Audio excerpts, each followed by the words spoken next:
So I'm going to share my screen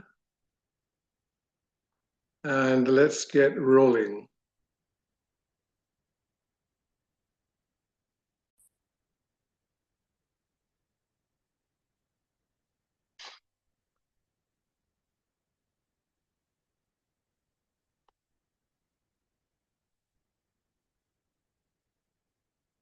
So this evening, we're going to be talking about living super naturally. And it's about how we can truly live our best life in every area and on every level. And that may sound like a bold statement, but it's absolutely true. And it really doesn't matter what we may be facing in our lives or what our priorities may be in our lives, what it is that we are trying to improve, whether it be for our personal self, our character, whether it be for circumstances of our lives. It doesn't really matter what area of life it may be. What we're going to be talking about really is a formula that represents a pathway and a process of how we can change any circumstance in our lives, regardless of what it might be, and how we can truly live our best life. So I'm going to be sharing that with you, and it comes out of um, what I consider to be my brand, a concept that I teach. It's called Wholeness or Whole Living. And so we're going to look at the framework.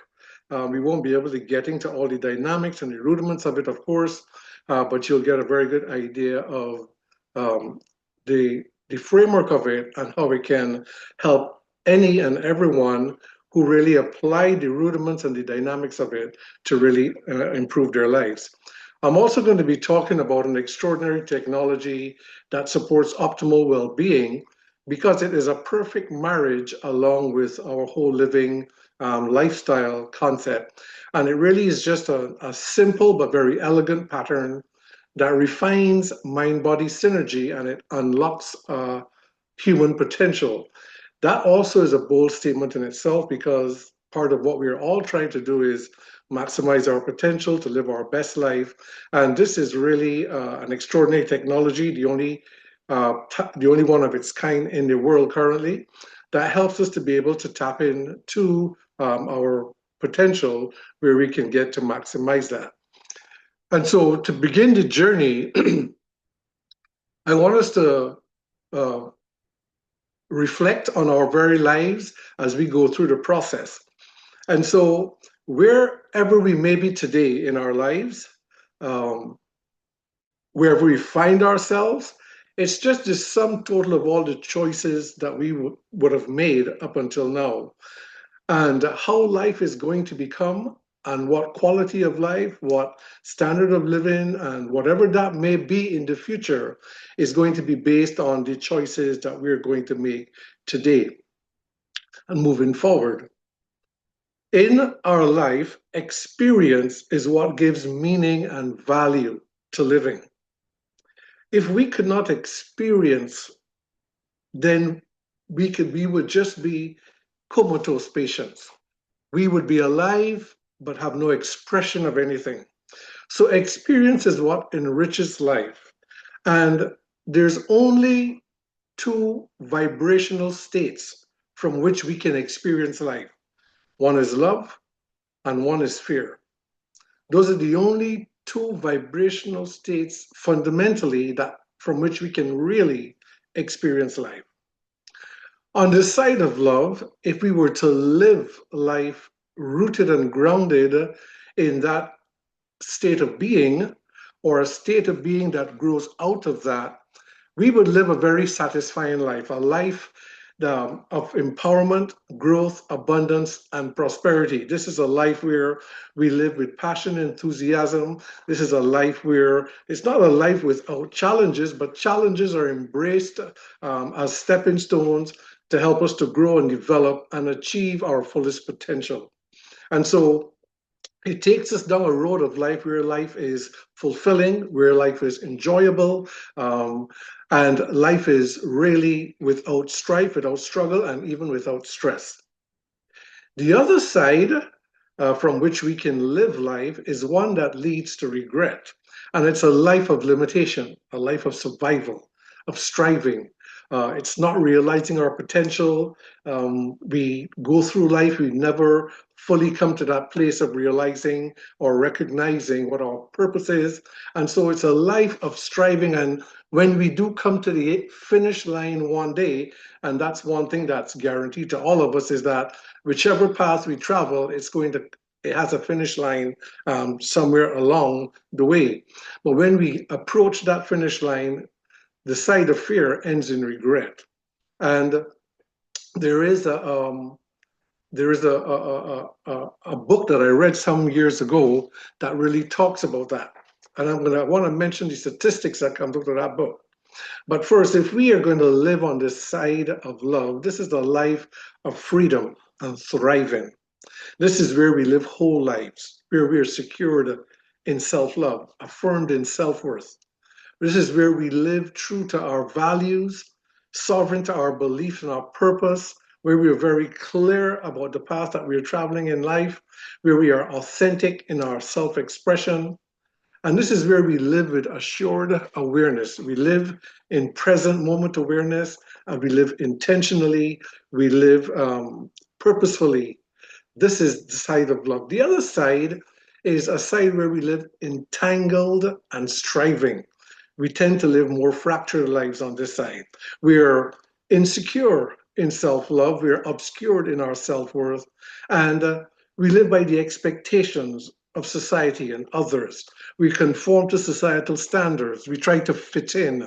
This is where we have more pretensive self expressions and we get entangled with life insecurities. The statistics that I read in the book that I mentioned to you, the book is called The Five Regrets of the Dying, a very popular book, was made popular a couple of decades ago. And the statistics out of that book says that when we get to that end of the line, people who were interviewed over a number of years, the statistics reveal that only 5% get to the end of the line feeling satisfied with the way they've lived. 95% of people get to the end or approach the finish line with regrets, not for the way they lived, but regrets for the way they did not live. I tested this when I spent a couple of years in the hospitals and speaking with patients, going through all different types of issues. And indeed, after you've spoken to enough people and you've asked them the same questions over and over, you realize I asked people the same question. If you could live life over, would you take the opportunity? Everyone said yes. Would you live life the same way that you live? Everyone said no, I would not live the way I did. And when you've heard enough people say that, it dawns on you one day how really true this is, that most of us, we live our lives in such a way that when the finish line becomes closer, we look back and we wish that we had lived life differently.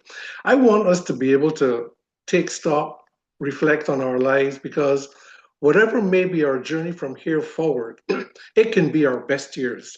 It can be our best life. It's never too late. And for me, in this era of my life.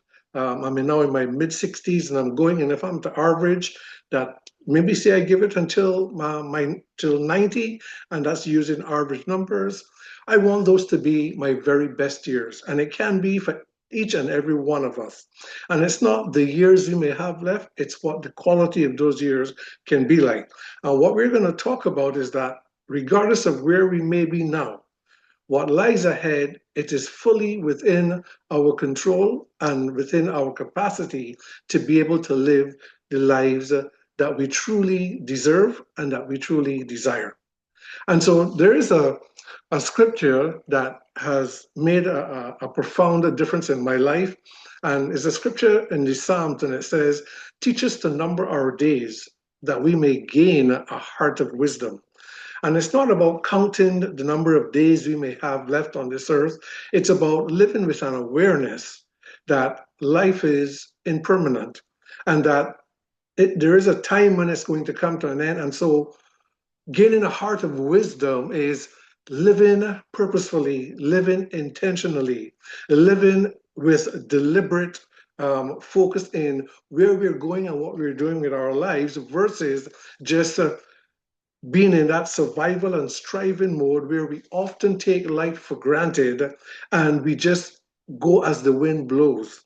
This is being very deliberate about the way we live. And so moving forward, we can all position ourselves where the journey ahead could be one where we gain a heart of wisdom and live intentionally and make our lives the best lives ever. And so the theme that I gave to all our presentations is restore your health and awaken your life, because this is not just a topic, it really is a formula for us arriving to living our best life. And we'll begin by looking at a definition, the World Health Organization's definition of what health is. And it says that health is a state of complete physical, mental, spiritual, and social well being, and not merely the absence of disease or infirmity. And so, in moving forward, when I say health, I'm not talking about how our body feels and how our body functions. While it includes that, we need to begin to look at health as every aspect of our life because it really encompasses every dimension of our life. And so, we're looking at health as a state of being. And that state is a state of complete alignment encompassing our physical, mental, and spiritual well being as it fits into the social framework of life and how it's all aligned in a way that is harmonious and coherent. And that's what it's going to take to give us our best life. Restore our health suggests that that alignment is what's missing in our lives, and indeed it is. And if we can restore this state of complete alignment of our physical, mental, spiritual, and social well being, then we certainly can live our best life. Our best life meaning that we can live free of sickness and disease. And if you are dealing with any type of lifestyle condition, there is none that we cannot overcome. And so, all the scientific literature, my 25 years of clinical experience, as I continue to work in the field of health and wellness, I can tell you they're not incurable conditions out there, but they are incurable people, not the conditions. And once we are willing to engage the process of change, if we want to live our best life, we have to become our best self. And so that's the journey that we're on. And indeed, when we awaken, when we restore our health, because it encompasses every dimension of our life, we are going to awaken our lives in such a way that we are going to experience a level of life and a level of living that is truly extraordinary. And so that's where we're going with that. So in restoring our health, we need to recognize that there is a loss of health. And again, our mind is going to naturally default when we think health, we think physicality, we think body. But when we say health, we're talking about every aspect of our life. But a loss of that alignment, a loss of health, is it equates to human struggle. So if we break down that definition of health, physical, mental, spiritual, and social well-being, and I include the economic side of it as well, because we cannot separate the socio-economic framework in which we live. So when we take a look at this, we see that in every area, and I really would like to invite you, if you do have an interest, to do go and do your research because there's no shortage of information available on the internet. And now with AI, we can do it a lot faster, where you can see that when it comes to our personal well-being, which is the first block, we are seeing that sickness and disease, mental decline, and our spiritual dispositions in this world is becoming more and more fragmented. The lifestyle diseases are becoming more prevalent. I mean, there's nothing that takes life on this planet more than chronic lifestyle disease. They account for 74% of global deaths. We are seeing a rise in cognitive and mental illness, and the World Health Organization says it's now the leading cause of disability worldwide. healthcare cost continues to increase. The quality of food is becoming more denatured and ultra processed. So we are living in an environment where it can become challenging to maintain physical and mental well-being optimally, particularly living in an environment that people are saying is becoming increasingly stressful. People are lacking value, purpose, and meaning in ways that we once did many years ago. And so we are seeing that in the first block, we are seeing that there is a breakdown, and it's because we, in and of ourselves, physically and mentally and spiritually, we are fragmented. We are not whole in ourselves, and this is where the issue really starts. But because we are not whole, or because we are fragmented within our own nature, our own state of being is fragmented, it gives rise to the social framework and the conflicts and the polarizations and the fragmentations that we see within the social framework. The statistics, when it comes to the unity of societies, of families, of marriages, when it comes to things like the growing suicide rates, and within the social framework of life, there's a lot of fragmentation and polarizations and tensions and conflicts from within the family unit expanding out into the global community. Where you turn on the news, you see that in socially, when it comes to our relationships within the home and outwardly, we're seeing increasing challenges there as well. I don't want to belabor the point, but we can do these are just some points that I've listed here, but it's really global. It's a global pandemic in and of itself. The economic side of it, when it comes to finances, this is very important because we spend a lot of focus and time and effort trying to acquire more money, trying to look for opportunities to gain wealth, etc. And there's nothing wrong with that because it's important and we need to have financial stability and financial security. But the financial framework is what upholds this social framework of life. And so they cannot be separated. But focusing on giving our time of how we can gain more income so we can perhaps improve the quality of our lives is not where it starts. But statistics tell us that this is where most people are focusing a lot of time and effort today because we clearly recognize that when there's a lack of finances, it significantly contracts our ability to make the choices that we really desire to make. So whether it is for how we look after our families, to how we educate, where we may live, the choices that we will make in life across the board is very much reliant on what our economic or financial status is. And so, yes, we do need to focus on that, but it doesn't start by looking at how can we gain a better economic position or financial position in our lives.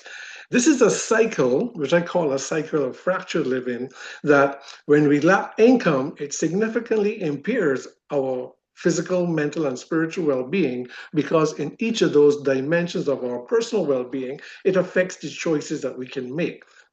Definitely so. And it contributes to that fragmentation. I do not know that there's a greater stress in people's lives than the debt that we live in, struggling from paycheck to paycheck, and living our lives always trying to make ends meet.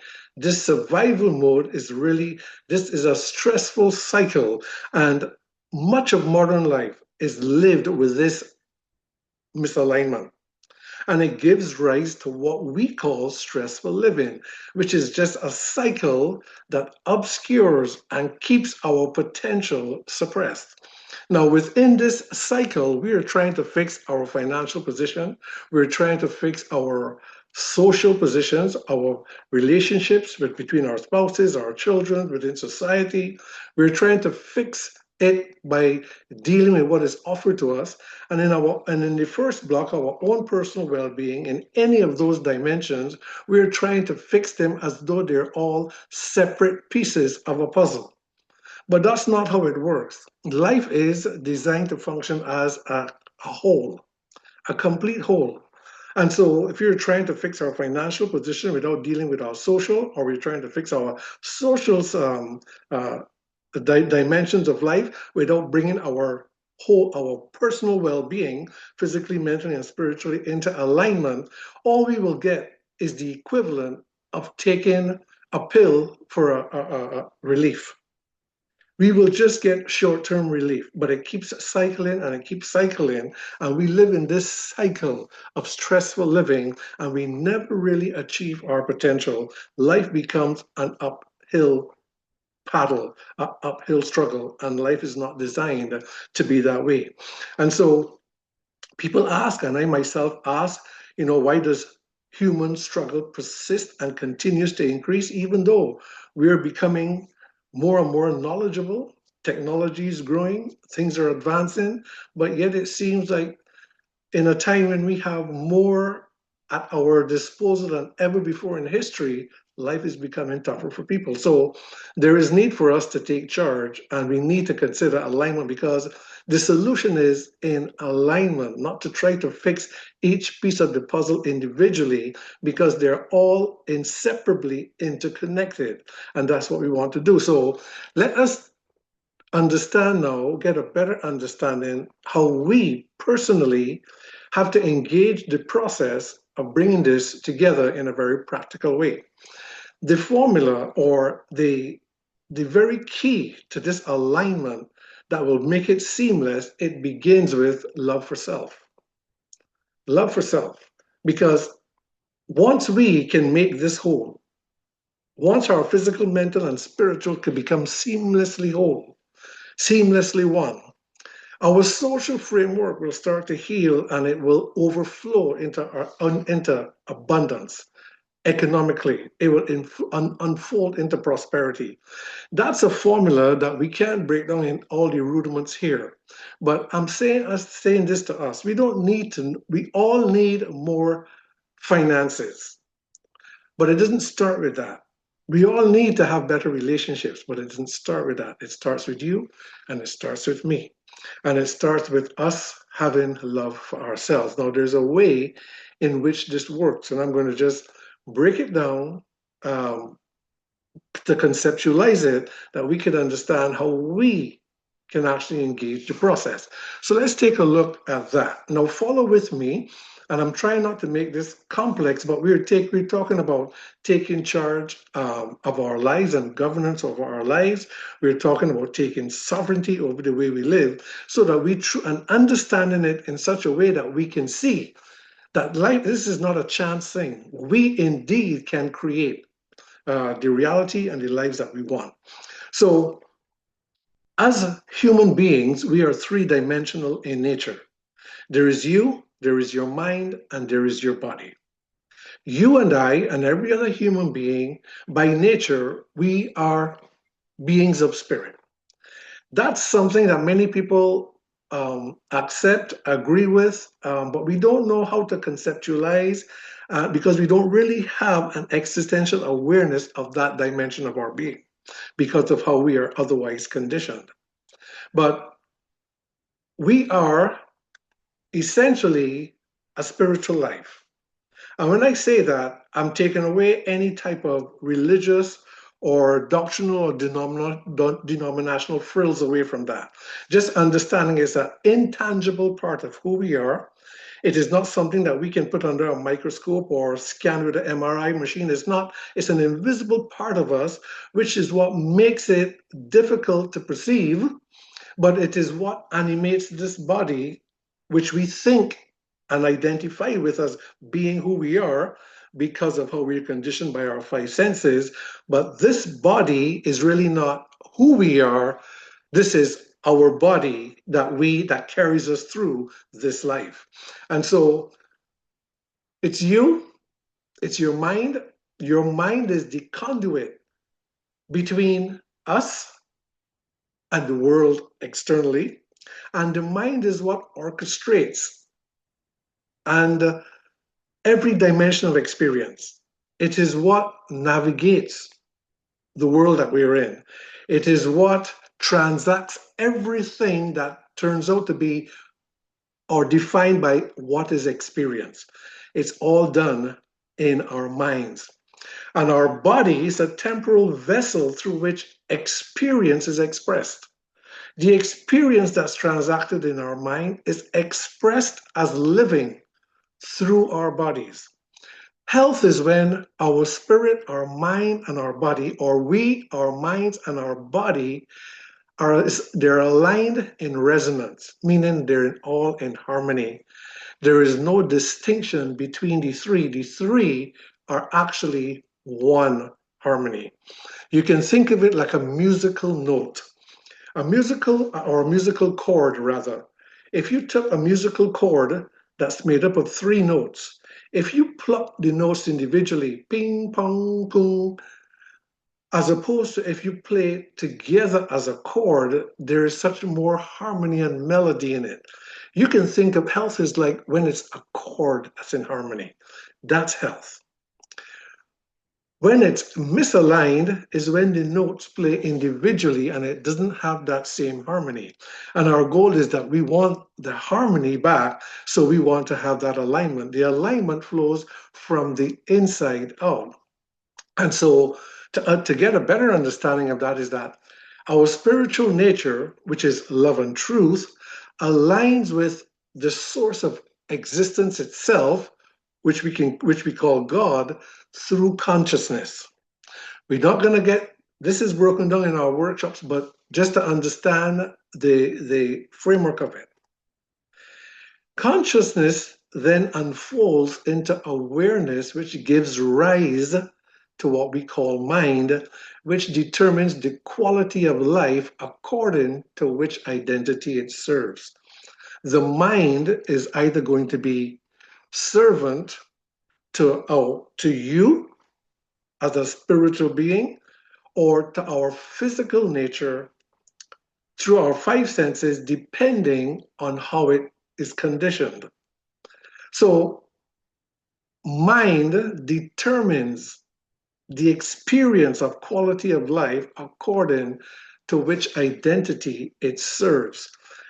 Mind now sets the condition of the body according to how the mind is oriented. The mind is going to be oriented based on qualities that come from our spiritual nature, or it's going to be oriented by qualities that come from our physical nature.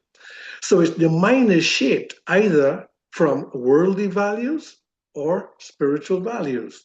And spiritual values, in the context for understanding, in this case, as for our discussion, is just everything that aligns with love and truth, which is the true essence or nature of our being.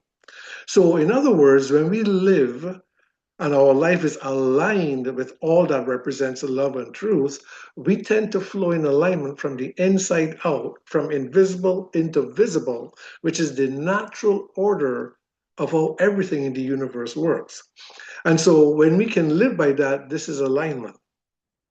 When, however, if the mind is oriented by worldly values, then we see life differently. So think of it, it's going to work like this. This is how it actually is. And I'm saying this not by theory or just by concept. I'm saying this because it has been part of the experience of my own journey. When our mind is oriented by the qualities of our true spiritual nature, we see life through a lens that is shaped by and that inner reality based on love and wholeness. When we see life from this vantage point, we perceive life unified as a unity. We see everything that functioning together in an interconnected manner, that nothing is separate and everything has its place. It does not mean that everything is in perfect order, but we understand the order in how and why it is the way it is. When we see life from this perspective of reality, it is governed by only things like peace, joy, understanding, gratitude, everything that's positive naturally flows through our life, and the mind being configured by those values, when we the experience that comes through expressed through our body, when it's defined by that, There is no sickness, there is no disease. If there is sickness, there is complete recovery. It's called spontaneous remission or spontaneous healing in medical literature, where our bodies will recover from any and everything if this alignment occurs. This is all validated through sciences like epigenetics, psychoneuroimmunology, quantum biology, are showing that how and neuroscience is showing how these states actually the impact that it has on the body. If, however, our mind is oriented by worldly values, meaning that our mind is completely conditioned by how we've been enculturated by society and all the world around us, which is every one of us. When it's like that, the lens through which we look and interpret reality and our world and respond to it is a lens that is shaped, and it's a perception that is shaped by fear and separation. We don't consciously define it as that, but we see life and we perceive life as a duality, not as a unity. We see life as a duality. It's an us or a them. It's a competitive way of seeing life, a separate way of seeing life. It is, there must always be a winner or a loser. I must always be right. You must always be wrong. Life is always seen in a duality, in a divided or a separated state. And this is contrary to how we are naturally meant to live. And so, if we are going to restore alignment, it means that the mind, which is what navigates, which is what orchestrates the experience based on where it's oriented, it's conditioned based on values that came through our physical nature, or it's either conditioned by values that came from our true nature of being, which is rooted in love and truth. The majority of people on this planet, based on current statistics, the greatest deficiency that we face is lack of love for self, a lack of self-love. And one of the fundamental reasons for that is that we have lost touch with our true essence of being, which in and of itself is love. And so, how we know love based on physical or emotional experience is not the same as the love that is the essence of our being. So, what we do find is that as we begin to realign, as we begin to approach the dynamics of reordering the natural creative flow from the inside out, as we begin that process, it is also a process of gaining more love for self. Now, the experience of life and the language of the mind that's navigating experience is thought. Thoughts are the seeds of experience that mature into shaping our reality. And I want us to just follow with me to see how our reality of life, our experience of what we call reality, it begins with a seed of thought. And I want us to see how that unfolds. Because the quality of the seed or the quality of the thought, which is going to be determine the quality of our reality, is determined by the source from which the thought arises. Most of our thoughts are repetitive. According to the experts in neuroscience, we have about 60 to 70,000 thoughts a day, most of which are repetitive thoughts, and most of which are unconscious. They just arise. We don't consciously think them. Thoughts just arise in our mind, and they're coming from either an inner source, which is governed by love, wholeness, sovereignty, and abundance, or outer fear, separation, inadequacy, limitations. Those are some of the parameters that define the nature of our thoughts. Now, wherever the thought may arise from, when a thought arises, and these thoughts will come because of our conditioning, anything that is coming through our five senses, sight, smell, touch, hearing, taste, when that thought comes, whenever the thought arises, wherever it may arise from, that thought as a seed is planted in the soil of awareness. The key is where our awareness is oriented, because the awareness is like the bridge between our mind and us. us as a being of spirit, awareness is the bridge between there. Now, awareness can be, it can be in its original natural state where it's oriented towards our spiritual values, or it can be oriented or conditioned or conformed to what has been conditioned by worldly values. So we have a thought, it's planted in the soil of awareness, it is filtered through perception. Perception is the lens through which we look and how we interpret reality. And it is watered by our mindsets. I'm trying to put it into a context that hopefully we can see how it grows into what we experience, and so we can know how we can actually change this. Our mindsets, which is our values, beliefs, and our mental conditioning, remember our values, beliefs, and our mental conditioning can come from inner or it can come from outer. However, our mind is set. When we have a thought and it is filtered through our perception, how we see the reality, how we see reality is determined by how our mind is set, and it's now interpreted into experience as emotions. In other words, thoughts extend into emotions. Emotions are the extension, energetically, they're the extensions of our thoughts. But emotions, being the extension of thoughts, or does not just arise, it goes through a sequence of how we actually feel things, how we experience life. Experience is defined by emotions. In other words, we can only experience life if we have emotions. If we shut down emotions, we have no expression or experience of living. Emotions are the signature of experience. But experience is an interpretation of our thoughts through how we perceive life, which is set by the conditioning of our minds.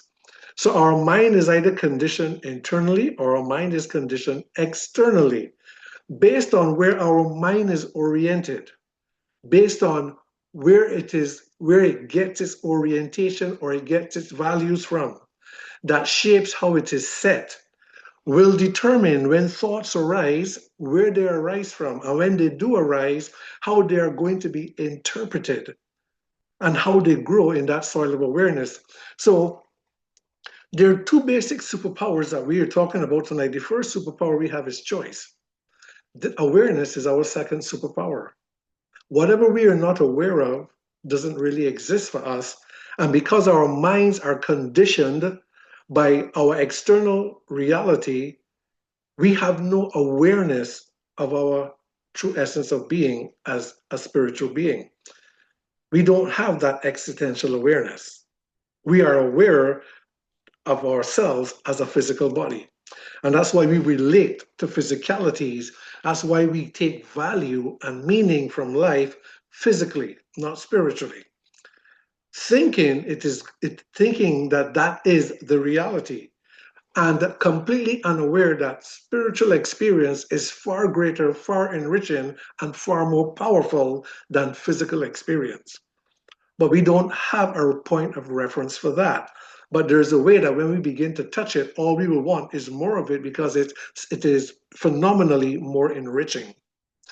So we base value and self-worth on things like what we own, what we've been able to achieve, where we live. Our sense of personal worth and value relies on things like people acknowledging us, people recognizing us, people complimenting us, people acknowledging us. We want validation. When we don't have those things coming our way, when we're not validated, accepted, when we're not agreed with, it turns our world upside down oftentimes. And so our whole overall sense of worth and value is based on external trappings, external realities of life. But there's another side, which is, and when we go by the external reality, we're actually walking the side that is defined by fear. And so when we go this way, life is a fight. Life is an upstream paddle. Life is a struggle. Can we become financially successful and have all the physical trappings? We can, but it's a fight and it's a struggle to do that. And it's a violation of values, oftentimes, to get that to happen. But there is a way how we can achieve it all with almost no effort. It's just a flow, not a fight. It becomes a flow. So we have a thought, that's the seed. That thought is now interpreted as experience defined by emotions. And emotions are the language of the body that reveal our alignment. That mind body alignment, the alignment between mind, which is what's orchestrating experience, and body, which is expressing our experience that's defined internally. Emotions is the language that defines the alignment between mind and body. If the alignment between mind and body is in order and correct, the light will flow from inside all the way through. When the alignment between mind and body is not, then the light shines and it meets a bunch of clouds, all the mental noise, the stresses of life, which is happening internally. Those are the clouds that block the light and cast a shadow, which is what becomes illnesses, relational issues, etc. So emotions are the language of the body that reveal alignment. They define our state of being. And I want to say, ladies and gentlemen, the most important thing that we should focus on in our entire life is our state of being. Nothing is more important than an aligned state of being because it determines our character, it determines our potential, it determines how we navigate life, our effectiveness of living. Everything is entirely dependent on the state of being and which is also the state of mind that we have. So it defines our state of being and it guides what we attract into our lives and it shapes every aspect of the reality we are experiencing. Feelings or emotions, they mark the point where we make choices and where we take action. So if we understand this and take a screenshot of this, go through it, study it, because we don't just act. There's no action that we take. There's no choice that we make. There's no decision that we make that does not spring out of emotion. And there is no emotion that we have that is not interpreted by our mindsets and how our mind is conditioned based on the thought from which it originated. That is the pathway. So it's not enough to say we need to make better choices and decisions. We have to understand why we make the choices and decisions that we do, because it springs from how we feel. And how we feel about anything in life is completely determined by how we interpret it based on how our mind has been set and conditioned by values and beliefs, etc. And our mind has been set based on where it's oriented, by either by our true nature or by our false nature. We think that we are the body, but it is our body, it is not us. Just like it is our car, but our car or our house is not us. It is something that we have. We have a body. We are not the body, but we are conditioned to identify with it. And if we are going to live our best life, we have to shift our sense of identity into who we really are. We are beings of spirit. And this is where our potential, our capacity to be creative, this is where we have the potential to do and be anything. This is where purpose arises. This is where passion comes from. All that we are capable of doing resides in our true nature of spirit. And all it means is that we have the capacity to tap into a reality, a dimension of reality that is beyond physical senses, from which all creation spring, which gives us the capacity to shape our reality. But it all depends on how the mind is oriented, either towards our true nature or through how we've been conditioned by worldly values. When it flows from the inside out, the three are so aligned that the worldly values around us becomes so integrated into unity that we live truly extraordinary lives. This is a formula of whole living that we teach, and then of course we go through the rudiments of how that works. But we are meant to live fruitfully and thrive abundantly. Wholeness is our natural state, being whole and complete. Ladies and gentlemen, you and I lack nothing in life. Who we are, essentially, as beings of spirit, we lack nothing. Everything is all we possess all that we need. Every capacity, uh, everything that we would ever need in our lives, we already possess. We are just not aware of it because our awareness is anchored in a reality that is conditioned and obscures our true potential. But it means that we have to regain sovereignty or personal authority over every dimension of our lives. And there's only one way that we can regain sovereignty over every aspect of our lives, is that the order of life needs to flow how it's been designed or created to, which is from the inside out. That's the only way that we regain personal authority over our full dimension. Why is that important? Because when it flows that way, everything starts to align. I hope we're getting this. When it's not, we have to try and fix it independently, and it does not work. We have tried it. We go to seminars, we read books, we listen to podcasts, we get a lot of good information that's out there, we hear the principles, and we find it difficult to engage for it to become a living reality. So, and what makes it simple to align it is that because it's all one. When one dimension of our life goes out of balance, it's like a six-spoke wheel. When one spoke becomes faulty or broken, the entire wheel is going to wobble. That's how it works. So I can promise you, from working with thousands of people over the years in clinical practice and otherwise, that if you're struggling spiritually, mentally, physically, emotionally, financially, it's not just one area. If you're struggling financially, I can promise you you're struggling in all the other areas. Every area is going to be wobbling in one way or another. But so you don't have to know to fix all. You just need to realign, because when you realign, it all falls back into order. This is the most effective way to bring our lives back into its rightful order, is that it must come from the inside out. And we don't have to know to fix it all. It all just falls back into order.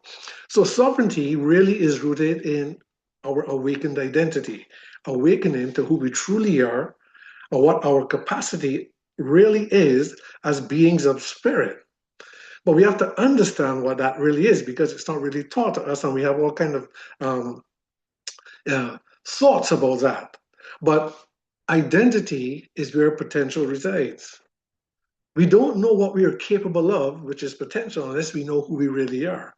And potential, what we're capable of doing, is always connected to what it is we have to do, to purpose. So our sense of identity is what determines how we value life. And most of us, we live our lives in such a way that we take life for granted, because anything that we don't know the value of is instinctively taken for granted. If we didn't know the value of a cell phone, we may use it as a paperweight on a desk, or we may just use it as a little screen, thinking it's a small TV. Whatever, we will always abnormally use anything that we don't know the full value of. And that's how, as the situation in our lives, we take our lives for granted. We don't live intentionally, purposefully. We don't live life as we would really want it to be, because our sense of identity is wavering. So if we really want to reign in life, we need a perspective that is shaped by a mindset that's rooted in self-love, truth, and divine order.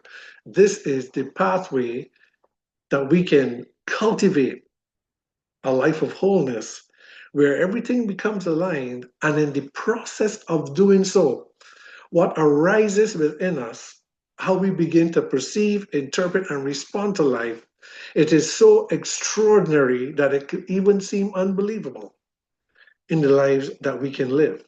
And so the loss of health is losing that flow of inner power between our mind and our body.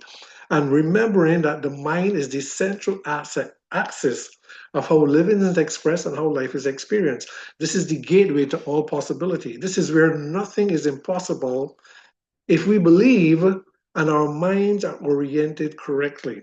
When it's oriented externally, it is restless. It is not orderly. It is not in a place of peace. When our mind is in a state of peacefulness, when our mental state is peaceful, which is the vibration of wholeness, mind and body maintain their natural synergy and it releases our creative potential to live optimally in every area and on every level of life. There is nothing in this world that is more valuable than inner peace. Inner peace is the barometer.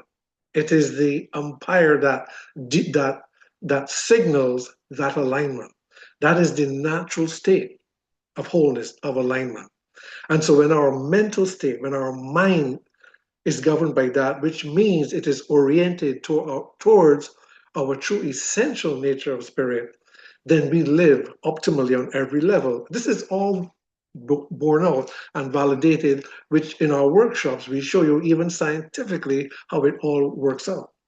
But when our thought patterns and our emotional responses are out of sync with peace, there is an inner resistance that emerges which is a contradiction between who we truly are and our conditioned state. Because there are only two vibrational states from which we can live, either love or fear. And when our mental state is not one of peace, is because there is always this contradiction or this conflict between these two states. And it's an inner dissonance or an inner disharmony that happens. The musical chord has now become three musical notes, which are now pinging and ponging separately and not being played as a chord in balance. This inner dissonance, which is really when we lose that awareness of who we truly are, it separates our perception from that inner calm to life's outer uncertainties and turbulences. And it creates a state that's a double minded state, which creates unstable living that we call stressed. We call it living stressed. We're stressed out. And we think stressed out is because of what life is presenting us with. And even though the experts tell us that stress is really an internal construct, we perceive stress as being what life is presenting to us. Why? Because we identify with external realities as being what is actually our reality. I hope I hope I'm making sense to you what I'm saying here. So it's important because stress, when we have this identity crisis that creates this fractured state and this double-minded state that creates unstable living, this is what defines the stress. And this is the way how it shows up in our life. And we don't think of this as stress, but this is the very root of what is defined as stress. It is privately experiencing life one way, but publicly pretending it's another.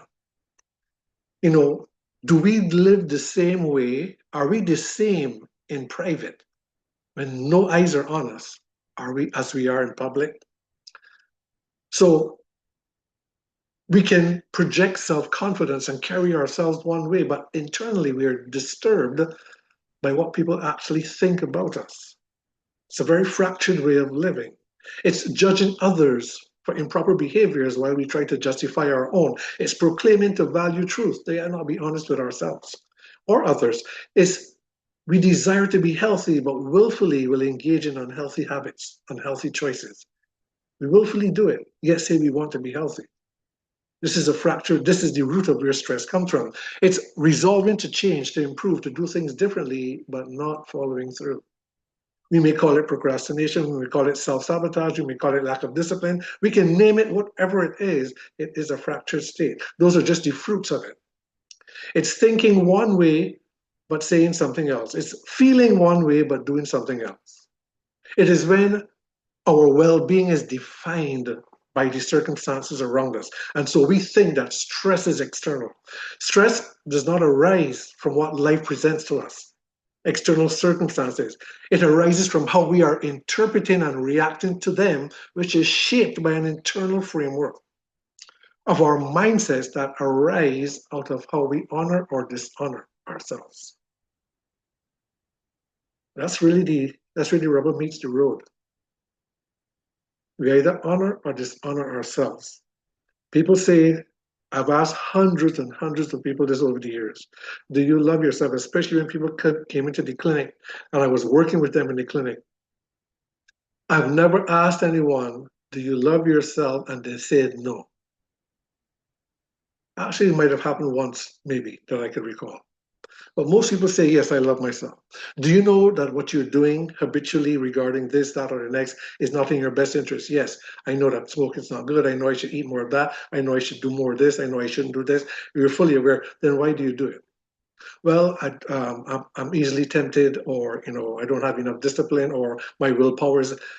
That's how we excuse it. The bottom line is that you do not have love for self as you think you do. You say, I do love myself because we know that we should, we want to, it's innate within us to do so, but our habits, our lifestyle, how we approach life, our living tells a different story. But it's because of how our minds have been set, how it has been conditioned or acculturated based on where it's oriented. And so I'm showing us that there's a pathway that we can take that changes all of this. And so, yes, it is a journey. And it's important because in the end, life is expressed, experience is expressed through our body. Our body is what expresses it into living. And what's happening around the world is that the expression of it is becoming less and less effective by what we call sickness and disease, physical and mental dysfunction.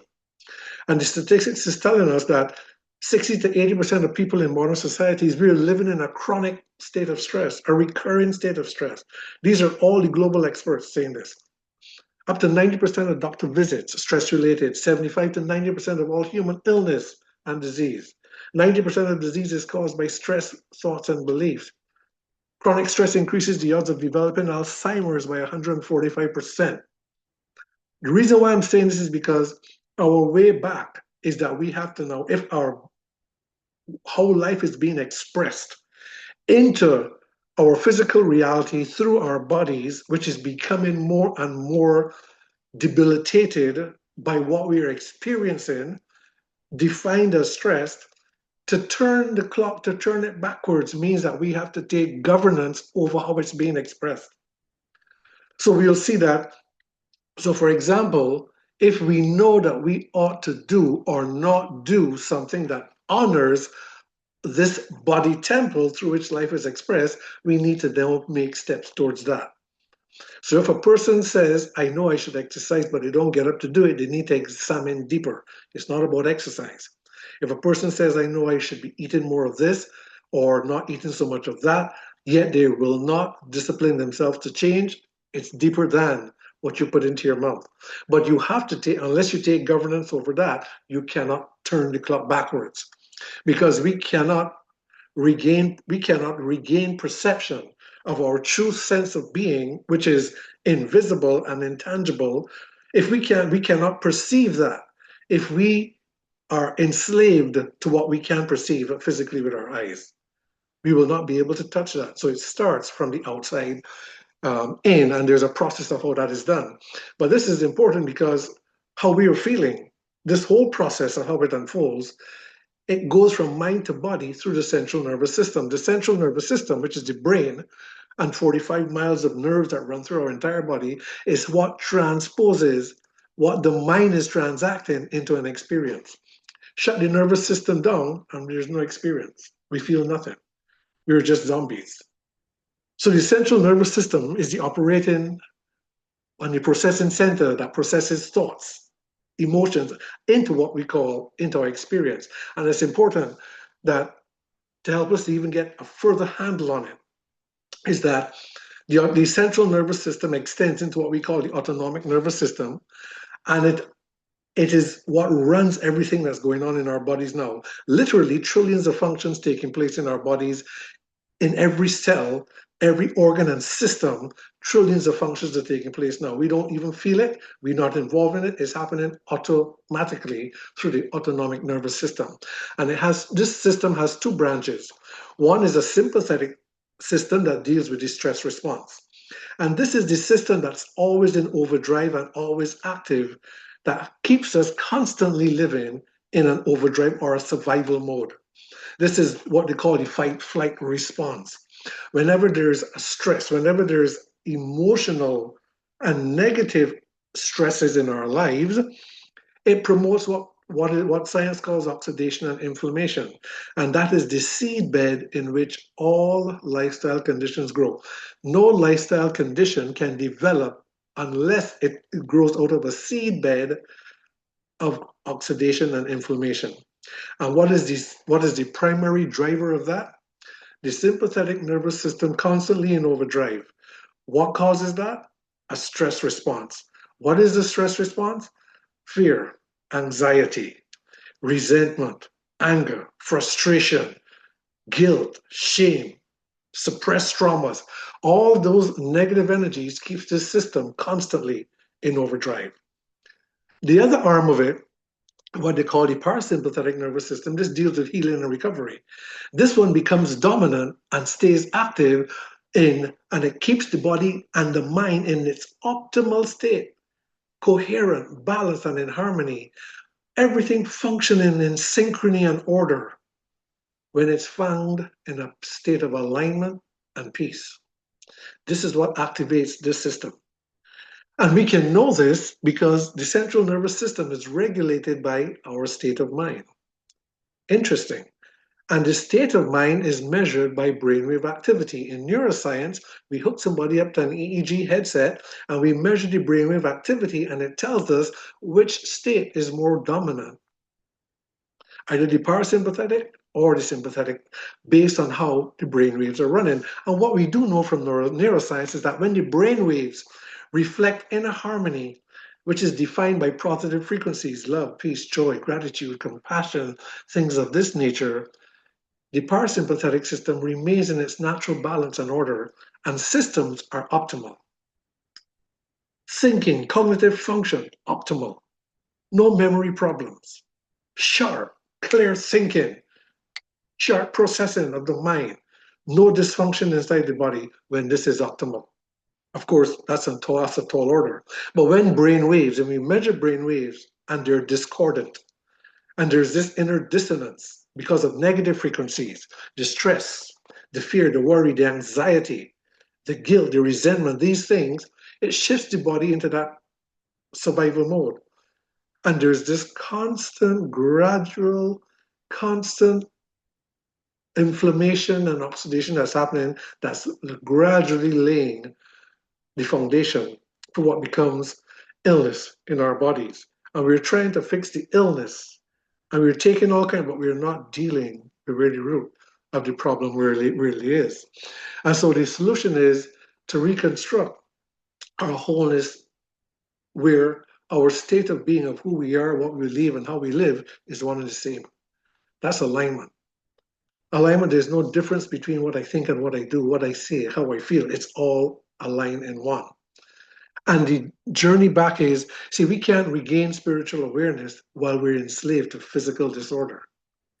What we can see, our physicality, and we don't, and we're enslaved to that, we are not going to be able to perceive our true essence, which is invisible and intangible.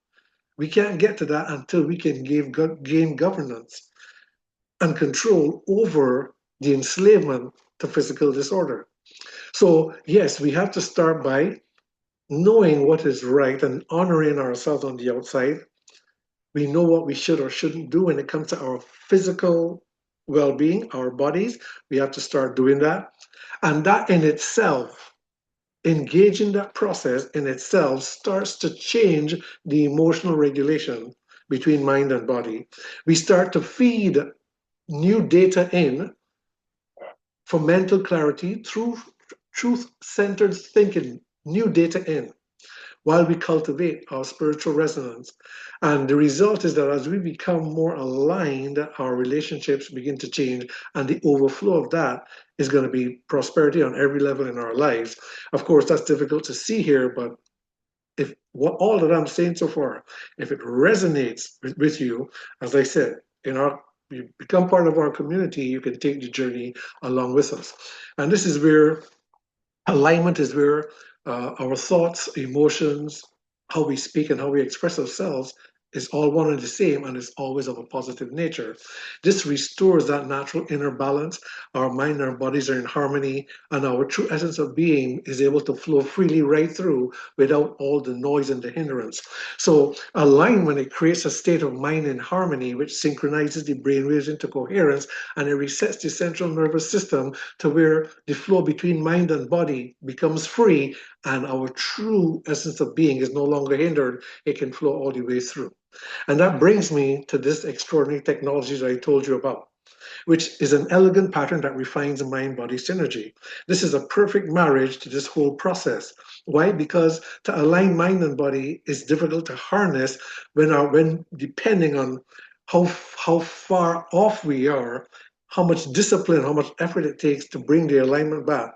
But this technology makes it more accessible and easier to go through that process of renewing and resetting our mental states or our mindsets. It introduces a brand new paradigm of drug-free wellness, which was discovered by this gentleman here. His name is Jay Dhaliwal, and he's a software engineer that has developed a company, a wellness technology company. He calls it the Super Patch Company. And the technology it uses no medicine, no drugs, no ingredients, no external frequencies. It has nothing that's in it, nothing that's on it that it puts into your body. It is completely clean, but yet it interfaces with your body's own technology, your body's own inherent divine technology, if you want to call it that. So simple, but yet profoundly powerful. While it helps us to enhance our physical and mental well-being, what I really love about it is how it gives accessibility for us to renew our mental patterns, which in essence is rewiring the networks of our brain and how we've been conditioned to think and how that works. It is truly a transformative type of technology. I want to show you a 2-minute video where EEG demonstration is done to show how the technology works. So let me just go through that video very quickly. Hi everyone, I'm Jay Dhaliwal. I'm the CEO and founder of Vox Life and the creator of Vox Life HPT. Today, I want to talk to you about our Harmony Neuro Patch. And what this product does is actually stimulates receptors on our skin, sending a neurosignal to our brain to help it reach homeostasis. This is the only product in the world that relies on the neurohaptic system that every single one of us has to optimize our neurology and optimize our health. Today, with the help of Dr. Mark DeBrinket, our VP of Clinical Strategy, we're going to be using an FDA-cleared 19-channel EEG headset, as well as FDA-cleared software to visualize, record, and show the impact that our technology has on our neurology and our brains to help it reach optimal performance. What we want to show today is how the Harmony Neuro Patch helps that dysregulated yellow, blue, and red colors in the brain maps transform into that healthy green homeostasis neurology that is the foundation of health and wellness. So what we're looking at right now is a neurological QEEG output of Mike's limbic system. The 19 channels are reading over 60,000 brainwaves a second and generating an output of neurofunction and brainwaves.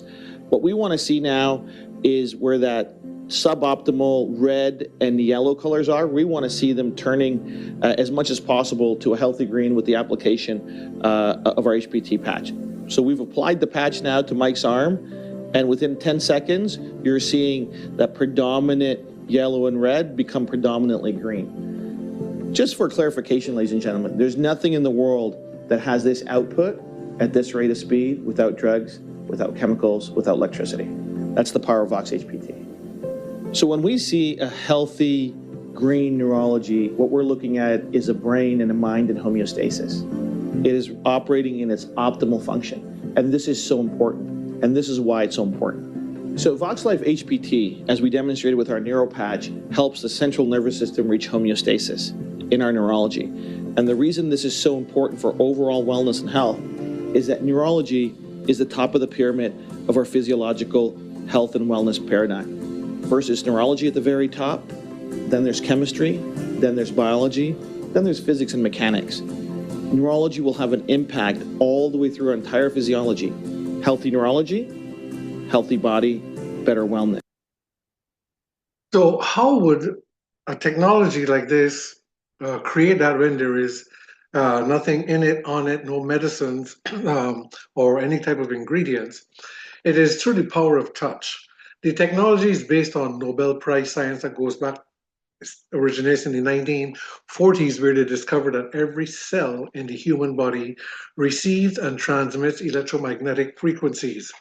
And that's important because it eventually led to the very EEG, MRIs, and all the different technologies that helps us to be able to map inside the body, is because every cell in the body receives and transmits electromagnetic vibrational frequencies. And it's also it was discovered in the early 2000s that when anything touches the skin, we know that it sends a signal to the brain, which is how we know something is touching us. But what was discovered is that the receptors in the skin that sends a signal to the brain, within those neurons, they are what they call ion channels, that they don't just detect that something touches the skin, they can detect the texture, the temperature, and the vibration of whatever it is touching the skin. That led to what Superpatch is able to do today, because what Superpatch is doing, it is able to reset the brain waves to their optimal resonance. So there are 5 levels of brain waves that we currently know. Well, current neuroscience is now beginning to detect beyond these 5, but these are the 5 essential states that of brain waves that we have. Superpatch is not dealing with physiology. It corrects and enhances physiology and psychology by dealing with the very source that determines how physiology and psychology function, how mentality and biology function. What guides that is the entire central nervous system. What guides the central nervous system are brain waves. Brain waves is a reflection of our state of mind.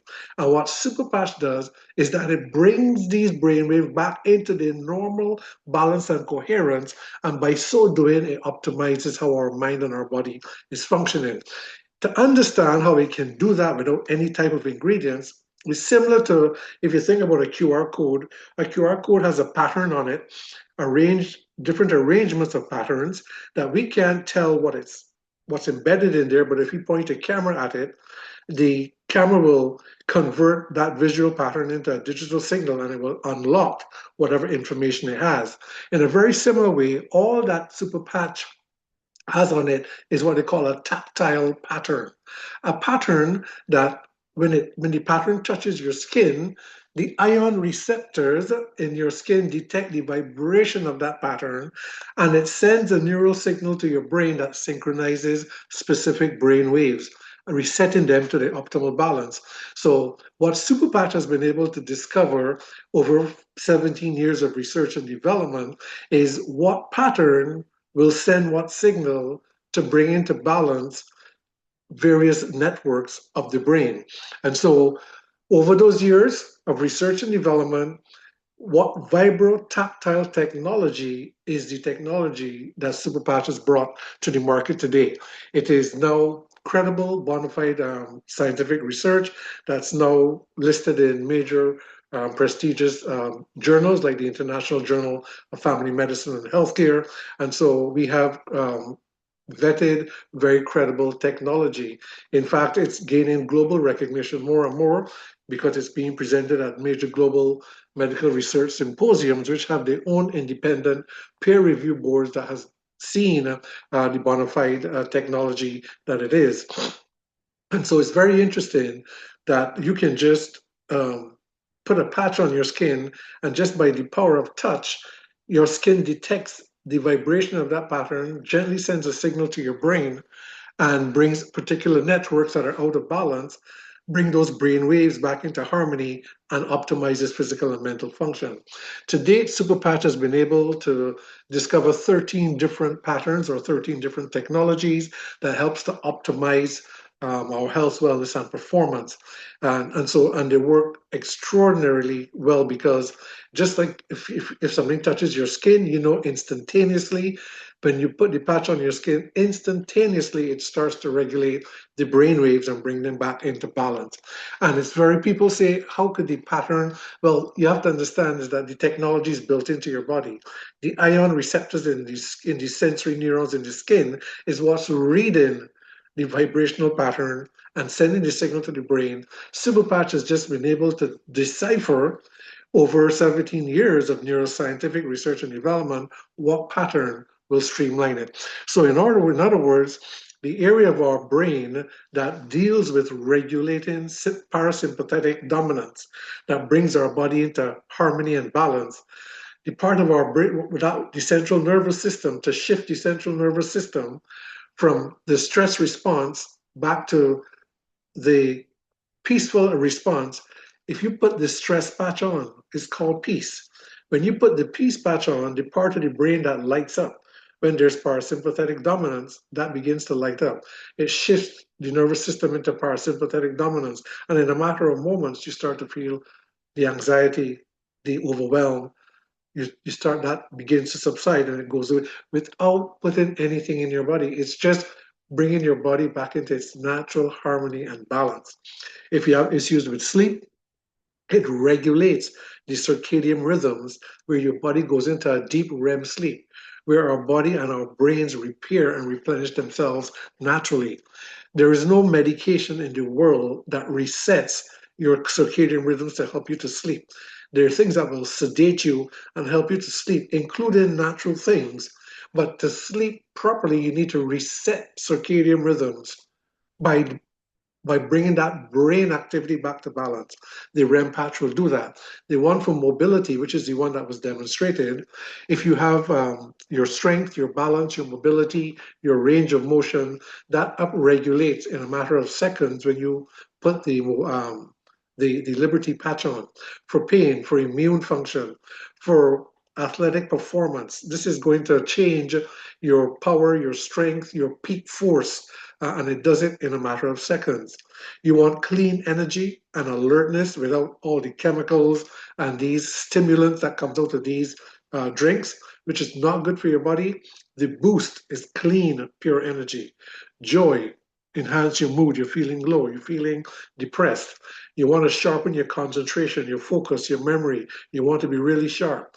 Focus brings your brain using where where your processing ability is cleaner and sharper. Healthier skin, improve your metabolism. It improves your metabolism by 25% while it's at rest. Struggling with addictions, not just food addictions or substance addictions, but it could be addictions to habits, to thinking habits, addictions to social media. Can't put the phone down. Things that are governing and ruling your life and causing you to not have right priorities, but you find it difficult to get away from it. The limbic system that deals with these emotional regulations, it brings that back into balance. One for male passion. And of course, the company has in research and development some ones that are phenomenal that's going to be coming out over the next couple of years. So these are mind-body solutions that enhance both physical and mental well-being. They're non-invasive, they're completely safe because they put nothing into your body, so there's no contraindications. If you have medical implants like pacemakers and these other electronic devices, there's no interactions with any of those. And so it's also very safe for children, for little toddlers. They're effective, they work very quickly, they're tested, they're proven, and interestingly, they're very affordable. I particularly like that when you combine the patches together, see, the more the brain is in sync, the greater the rhythm of the flow and function between mind and body, and that creates an environment of vitality, elevates our well-being in such a way that is unlike and beyond what you can get through food, supplements, and things like that. This is functionality. This is upregulating the way the body is designed to function by tapping in to the very core of where it comes from. And so I really love this technology. I've seen the benefits for myself and people who I work with, who I recommend it to, and so I would really suggest that you look into this further because what I love about it most of all is how it enhances the process of personal change and transformation from the inside out. And so just to recap and to conclude is that they're safe, they're non-invasive technology, and it supports neuroplasticity, which I think is perhaps one of the most important things. Neuroplasticity is the way how the brain rewires itself and entrains itself. And so as you use super patches and it brings your brainwave back into natural harmony and balance. Over time of consistent use, the brain begins to rewire itself to the new balance, and that's where it becomes more sustainable and more life changing. And so, simple, it just delivers a gentle signal via your skin to the brain, and it brings the brain into a healthier state. And so these signals, they align with or they sync with the regenerative intelligence of the body's operating system, which is your brain, and it brings mind and body back into their natural balance. And that's really important because it makes that internal change more accessible. So that it creates that environment for really quick neurological alignment and it makes mindset shifts more natural and more accessible. People find it difficult to be able to harness their mind because our minds are so restless, but this makes it more accessible. So a good way to look at super patches is that if you're going to engage in a life transforming pathway and we're going to start to learn how to shift our mindsets and orient it from the inside out rather than the outside in, which is a whole resetting of our mentalities. Super patches becomes like upgrading the operating system before we install these new apps.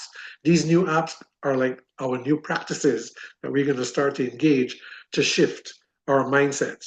Before we can install these new transformative apps, which is the new practices, we can upgrade the operating system so now it happens more efficiently and more effectively. Super patches are supported in the field by a medical advisory board. You can read more about that on the website if you have an interest. And so my invitation to you is to get aligned in your life. You want to live your best life. You want to live an extraordinary life. It must be from the inside out. A way to access that and to take governance and improve our physical well-being as well as our mental well-being is that Superpatch becomes our strategic support in being able to do that. These are just simple, weird self-care solutions that you can look at. And so I want to invite you to become part of our global community. And we have a Facebook page that has literally thousands and thousands of testimonies of people all over the world whose life has been impacted by the Superpatch technology. And for you to, if any of this has resonated with you, then I invite you to become part of our global community, which is the simplest way to do that is to become a member. And that's a one-time cost of $40. And you get to order what we call a smart ship order, where you get to choose three technologies. This 175 you see here includes the one-time $40. And the and the rest of it is three of the technologies that you get to choose, and you get to choose one free. So you get four for the price of three, and the $40 is already in that. So if you're interested, you want to try the technology, whichever might be suited for you. It doesn't have to be what you see on the screen. It could be any four according to your lifestyle needs. And as part of the community, you want to be able to engage the process through our workshops of that inner transformation. As a member, let me just say that for this month of October only, which is coming to an end, the company has reduced the membership from $40 to just $1. So this comes down to like 136 or thereabouts. But the usual thing is 140. As a member, you also have an option to become an entrepreneur. If that would also resonate with you, where you can now build your own globally scalable business. And it's an economic model that's based on compound growth. And it's an opportunity for you to be able to harness greater potential for your financial well-being to outpace inflation. And then the model also promotes sustainable financial growth that represents generational wealth. If that is something that may appeal to you, then you can join our business meeting where we share what the concept, the potential is, and it's interactive where you can get to ask your questions. And so that is an option. Otherwise, you can just be a member, be able to access the wholesale pricing. The wholesale pricing, what I just mentioned to you, the price it works out to be like $33 or thereabouts for a month supply. Otherwise, the normal retail price is like $60 for a month supply. But as a member, you can get it for like almost half the price of that, something like 45% off. You can get it. So that's the easiest way to access that as you begin to engage the process of your own personal lifestyle change. And so, with that, I leave you with this, that what you got this evening is there's a journey ahead of us still, whatever that may be, whatever the quality may be, or whatever the experience is going to be as we make this journey, it's in our hands. And it all depends, and it's all being transacted in the mind, and it all depends on where our mind is oriented. And so we can begin that process. And if you, as part of our community, of course, as you go through the our journey through our workshops, we get to see how that unfolds and how it all works. And so, with that, I want to say thank you for taking the time, being on this evening, and giving me the opportunity to share this information with you. I trust that you would have heard something that would jog your memory, so, or create introspection and reflection. Take a look at your life and how you can indeed harness it and be able to live far more effectively than we have been or have we have been taught to. So with that, I want to say good night, and perhaps we will get to see some of you on the call tomorrow evening. If you didn't scan the QR code and you want to get a link for the business meeting, you can speak to any one of our partners, or you can reach out to me, and you'll get the link for that business meeting tomorrow. So with that, I'm going to say good night and thank you very much. Have a wonderful week ahead, and God bless all of you.